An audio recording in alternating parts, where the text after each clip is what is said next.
Matagal na itong nare-request ng pamilya ko. Hello mga kakusina! Ako po ulit si Ate Angel ng Kusina ni Angel, and for today's video, gagawa na naman po tayo ng dessert recipe na baka hindi mo pa nagagawa or nasusubukan sa iyong kusina, kaya't panoorin mo na ang buong video dahil madali lang po ito. So una, naglagay tayo dyan ng Menu Magic na buko pandan jelly at naglagay na rin tayo dito ng 3 cups ng buko juice. After adding ng ating Menu Magic na jelly powder at ating buko juice, haluin lang po natin ito ng maigi hanggang sa matunaw yung ating jelly powder. Lulutuin lang po natin to over medium to low heat.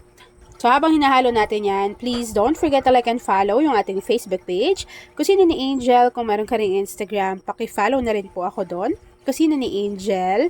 At kung gusto mong matuto pa ng iba pang mga recipes o kaya naman gusto mo mag-share ng mga niluluto mo everyday, pwede kang sumali sa ating Facebook group. Andyan lang po yan sa ating Facebook page. And of course, alam ko na alam nyo na kung ano ang ginagamit ni Ate Angel. Ito po ay walang iba kundi si Gaslight. Matagal ko na yung ginagamit. Color white na yung binili ko, pero meron tayo niyang red and yellow. So ngayon po, white naman yung ginagamit ng Ate Angel. Ayan. So, kapag may mga biglaang luto, yan talaga yung ginagamit ko kapag naubusan na kami ng gaas sa bahay. And yan po yung ginagamit palagi kapag naggagawa ko ng mga videos ko na itinuturo sa inyo. Subok na talaga yan ni Ate Angel, si Gaslight. Bakit nga ba mahal kita kahit na may mahal ka ng iba? Ba't baliw na baliw pa rin sa'yo? Hanggang kailan ako magtitiis? So bakit nga ba mahal kita? At ayun na nga mga kakusina, kapag kumukulo na po yung ating buko pandan na jelly mixture, pwede na po nating i-off yung apoy sa ating kalan at itatransfer lang po natin yan sa ating lagayan, tapos hihintayin po natin yung mag-set at mag-firm. Kapag nahiwa na natin yung ating buko pandan jelly mixture, so ayan na po siya, ilalagay ko lang siya dito sa aking mixing bowl. After nun, maglalagay naman tayo dyan ng isang lata or 1 jar ng kaong. And then, kakailanganin ko rin po dito ng 1 jar ng green na kaong. Maglalagay rin po tayo dito ng half can ng whole corn kernels. Diba? Ang ganda ng kulay. Kakailanganin din po natin dito ng 2 piraso ng buko. Nasa sa inyo na kung gaano karami.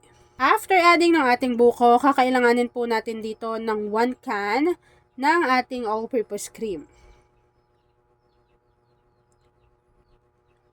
After adding ng ating all-purpose cream, kakailanganin natin dito ng 1 can ng Marie Evaporada. So, maglagay na rin tayo dyan ng 1 can or 380 grams netong Marie Condensada. Pag napagsama-sama na natin to dito sa ating mixing bowl, haluin lang po natin ito ng maigi hanggang sa mag-combine. And then, ilalagay ko lang to sa aking chiller hanggang sa lumamig. Nasa sa inyo kung gaano katagal nyo yan ilalagay sa inyong chiller. Mas matagal, syempre, mas masarap kasi mas kakapal pa yung consistency ng ating cream. So, ako po, ilalagay ko lang to sa aking chiller. Tapos, ipapakita ko na sa inyo kung ano yung natapos nating easy dessert recipe. Matagal na itong nare-request ng pamilya ko, kaya naman hindi ko na siya gaano pang pinalamig sa chiller. So, nasa sa inyo naman kung gaano katagal nyo yan ilalagay sa inyong ref.